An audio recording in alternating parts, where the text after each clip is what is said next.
brought to you by Skill Fantasy. यहाँ है fair play assurance, quick game access और easy transaction, 100% secured और instant one click withdrawals. Download करना तो बनता है। फडणवीस साहेबांनी तो आग्रह धरला होता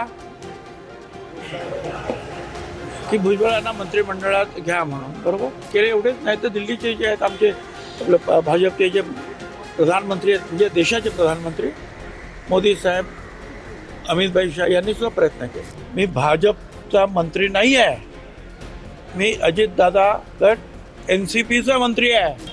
कोणी मंत्री झाला आणि त्याला राजीनामा द्यावा लागला तर तो नाराज। तुम्हाला मंत्री बनवण्यामध्ये देवेंद्र फडणवीस यांची महत्त्वाची भूमिका असल्याची चर्चा आहे।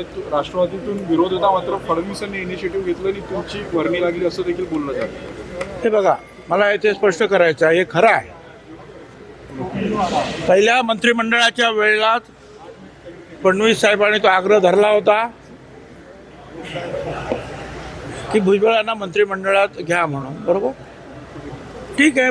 पक्षानं काय त्यावेळेला ठरवलं, काही झालं नाही, परंतु त्यानंतर मात्र जे आहे त्यांनी सतत प्रयत्न केले। एवढेच नाही तर दिल्लीचे जे आहेत आमचे आपले भाजपचे जे प्रधानमंत्री आहेत, म्हणजे देशाचे प्रधानमंत्री मोदी साहेब, अमित भाई शाह यांनी सुद्धा प्रयत्न केले।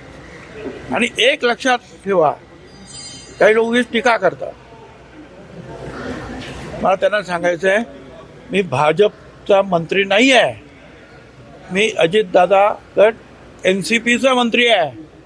आणि NCPनी कुणाला मंत्री करावं हे NCP ठरवतं। सूचना करण्याचं काम जे आहे मुख्यमंत्री करतात, प्रयत्न करतात। आणि दुसरं मला पुढे सांगायचं आहे की जे टीका करतात की बघा बघा बघा आता कसं काय भ्रष्टाचार वगैरे अमुक तमुक, मला त्यांना सांगायचं आहे की ज्या वेळेला आम्ही BJP बरोबर नव्हतो आणि उद्धव ठाकरे यांच्या मंत्रिमंडळात होतो, त्याच वेळेला माझी केस पूर्णपणे डिस्क्वालिफाय केली।